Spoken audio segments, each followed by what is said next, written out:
Baik, bismillahirrahmanirrahim. Assalamualaikum warahmatullahi wabarakatuh. Sebelumnya perkenalkan, nama saya Fansar Malik, NIM 19533179, kelas Teknik Informatika 5C. Nah, di sini pada presentasi laporan guna untuk memenuhi tugas dari Bapak Ismail Abdul Rozak ZSkom Mkom, sini saya akan menjelaskan mengenai laporan tugas akhir perancangan sistem kasir berbasis web.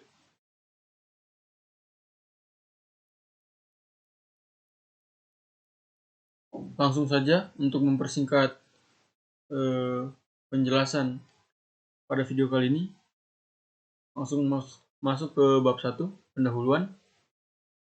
Pertama, latar belakang. Efisiensi dan efektivitas adalah dua hal terpenting yang dinomorsatukan oleh pengembang teknologi dari awal cabang disiplin ilmu ini lahir. Ketika sebuah teknologi sudah memenuhi standar efisiensi dan efektivitas yang sesuai, bisa dipastikan teknologi itu akan memperoleh sebuah kemajuan baru dalam bidangnya. Layaknya seperti Google yang melopori search engine yang dapat menggunakan gambar untuk menjadi variabel pencariannya hingga diikuti oleh perusahaan search engine lainnya. Nah, dengan pandangan seperti itu, kami ingin membuat sebuah terobosan dalam administrasi penjualan yang terjadi di pasar-pasar tradisional dan toko-toko kecil yang masih menggunakan pencatatan tradisional. Dengan masih menggunakan metode pensil dan kertas, mereka mengeluarkan dana lebih untuk mengganti buku kontan ketika penuh dan kehabisan ruang, lalu mengganti ballpoint setiap kehabisan cairan tintanya. Nah, dengan adanya kasir saku, kami menggunakan sistem yang mengambil konsep dasar seperti mesin kasir yang biasanya itu terdapat di supermarket modern besar. Sehingga selain dapat membaca barcode dengan kamera Android milik kita sendiri, aplikasi akan menghitung dan menampilkan semua belanjaan customer serta jumlah seluruh biaya yang harus dibayar dalam satu layar. Nah, di sini juga kita dapat menginputnya dengan cara manual seperti memasukkan nama barangnya atau kode sesuai database yang sudah kita buat. Jadi bukan hanya itu, metode tradisional memakan banyak tempat ketika harus menyimpan sebuah buku kontan yang ada di setiap sudah penuh dan tak bisa dipakai lagi. Kemudian, catatan di dalamnya juga sangat rapuh, rawan terkena air dan luntur serta termakan serangga. Dengan adanya kasir saku ini, selain database untuk daftar barang dagangan yang dapat disimpan di internal atau Google Drive pribadi. Ketika hasil jual beli yang terjadi setiap harinya akan direkod dan tersimpan juga. Sehingga ketika kita ingin melihat catatan jual beli selama sebulan, data-data itu akan ditampilkan dengan mudahnya hanya dengan satu klik.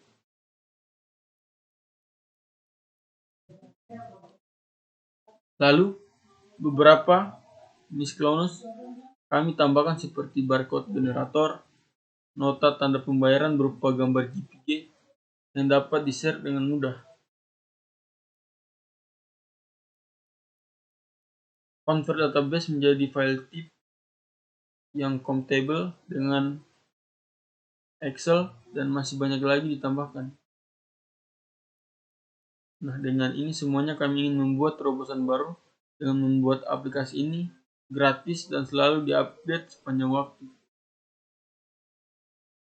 Nah, masuk di rumusan masalah. Bagaimana menggantikan cara pencatatan tradisional dengan yang lebih baik dan modern untuk menghemat dana dan waktu yang ada. Nah, itu rumusan masalah. Sedangkan untuk tujuannya, kasir saku ini bertujuan untuk mempermudah penjual pasar tradisional dan yang masih menggunakan metode pencatatan tradisional untuk dapat menggunakan sistem yang lebih baik dan tertata seperti di supermarket serta menghemat waktu dan dana. Sedangkan untuk manfaat itu mempermudah dan menghemat sumber daya baik manusia maupun dan waktu untuk menggantikan sistem pencatatan manual dengan kertas dan pensil.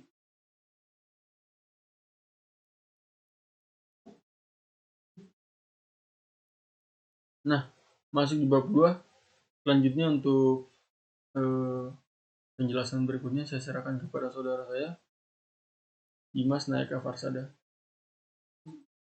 Bab 2. Tinjauan pustaka. Kajian teori. Pengertian informasi. Informasi adalah data yang telah diklasifikasi atau diinterpretasi untuk digunakan dalam proses pengambilan keputusan. Sistem pengolahan informasi mengolah data menjadi informasi atau tepatnya mengolah data dari bentuk tak berguna menjadi berguna bagi penerimanya. SAM adalah perangkat lunak bebas yang mendukung banyak sistem operasi, merupakan kompilasi dari beberapa program. Fungsinya adalah sebagai server yang berdiri sendiri, yang terdiri atas program Apex HTTP Server, MySQL database, dan penerjemah bahasa yang ditulis dengan bahasa pemrograman PHP. 3. MySQL adalah sistem manajemen database relasional yang berbasis SQL, Structured Query and Language. MySQL bisa digunakan untuk berbagai tujuan, termasuk sebagai gudang data, e-commerce, dan aplikasi pencatat. Nomor 4. ASCII diagram. ASCII merupakan gambaran atau representasi dari interaksi yang terjadi antara sistem dan lingkungannya. ASCII yang merepresentasikan tugas tertentu yang melibatkan interaksi dengan lingkungan dilambangkan dengan elips. Sementara aktor yang terlibat dalam ASCII tersebut dilambangkan dengan sosok tongkat. Terdapat beberapa jenis relasi yang terjadi, baik antar ASCII, antar aktor, maupun antar ASCII dan aktor. Relasi yang terjadi antar ASCII antara lain extend, include, dan generalisasi. 5. PHP. PHP adalah bahasa skrip dengan fungsi umum yang terutama digunakan untuk pengembangan web. 6. ARD. ARD adalah model data berupa notasi grafis dalam pemodelan data konseptual yang menggambarkan hubungan antara penyimpan. Yang ketujuh, DVD. DVD diagram alir adalah suatu diagram yang menggambarkan aliran data dari sebuah proses atau sistem perancangan. Yang dilakukan adalah IRD, DVD level 10, dan DVD level 1, flowchart, serta ASCII diagram. Saya Rekan Barok akan melanjutkan dari Dimas tadi. Sekarang kita sudah masuk ke bagian pembahasannya.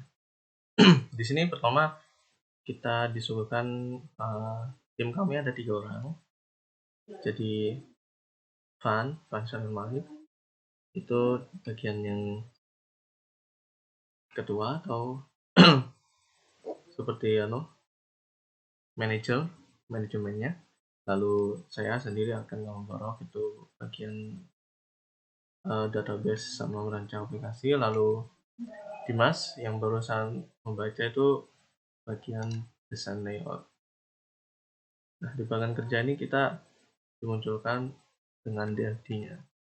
Datanya itu dari user itu kan ketika beli, seperti kasih bisa kita beli, nanti pelanggan bakal naruh belanjaannya apa aja. Nanti kita sebagai user, sebagai kasirnya masukkan semua belanjaannya, kalau ada diskon atau apa dimasukkan ke data penjualan, nanti masuk ke database, nanti bisa diakses lagi sama user lewat menu laporan data transaksi, dan itu juga data itu bakal dimasukkan ke data penjualan, kemudian diberikan nota dan di print, biar kalau misalkan ada yang perlu nota di print bisa. Nah, di sini lalu ada use case. Jadi ya, pembeli seperti tadi, dia memberikan detail belanjaan ke user atau penjualnya, lalu dia bakal search produk, yaitu input produk yang dibeli sama pelanggannya, lalu atau scan barcode memakai scanner, atau manual ketik satu-satu, nanti langsung masuk ke sistem, dan pembeli bisa dapat nota setelah mau masuk sistem. Oke, kita di sini akan terlihat sekilas beberapa form atau window yang ada di kasir saku. Di sini ini bagian dashboard, jadi seperti main menu welcome, menu awal yang isinya itu sekilas pandang seperti pemasukan hari ini, lalu pengeluarannya. Kita bisa lihat ini list barang, ada berapa barang stoknya, lalu penjualan hari ini, lalu ada kategori dari barang jualan. Lalu di sini ini bagian kasirnya. Jadi kita di sini bisa nyari, nanti bakal muncul, bisa diklik, dimasukkan di sini, kita masukkan jumlahnya, langsung muncul total di sini, ada user, nanti di sini akan muncul totalnya, bayarnya berapa. Oke, lalu bagian daftar transaksi yang sudah dilakukan apa aja.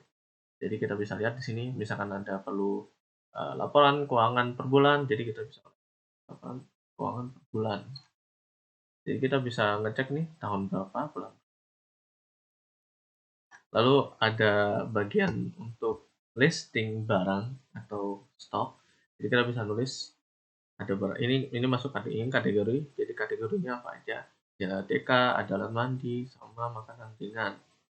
Lalu di sini daftar barangnya yang lebih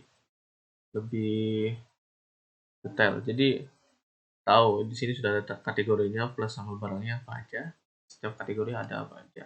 Jadi kita bisa monitoring yang mana yang sudah habis atau belum.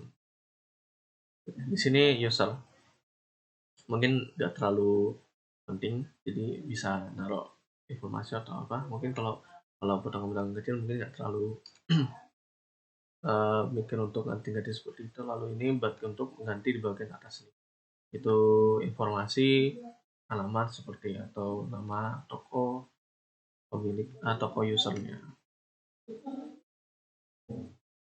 Jadi setelah kita lihat dari landasannya lalu hasil aplikasinya, kita bisa ambil kesimpulan sepertinya kasir saku tuh bisa menggantikan, kan basisnya itu teknologi, jadi tuh jadi size-nya itu lebih besar, karena kan berbeda, baru kalau cuma font itu tulisan to itu cuma isinya sedikit, jadi kapasitasnya bakal lebih besar, jadi lebih hemat tempat, hemat biaya, sama hemat tenaga, karena semuanya akan otomatis, hanya dengan input sekali semuanya bakal otomatis tersistem. Nah, sarannya itu mungkin perlu untuk jadikan device di Android, jadi bisa lebih easy dijangkau. Dan mungkin demikian, sekiranya ada salah atau kurang mohon dimaklumi. Sekian untuk kelompok 3. Assalamualaikum warahmatullahi wabarakatuh.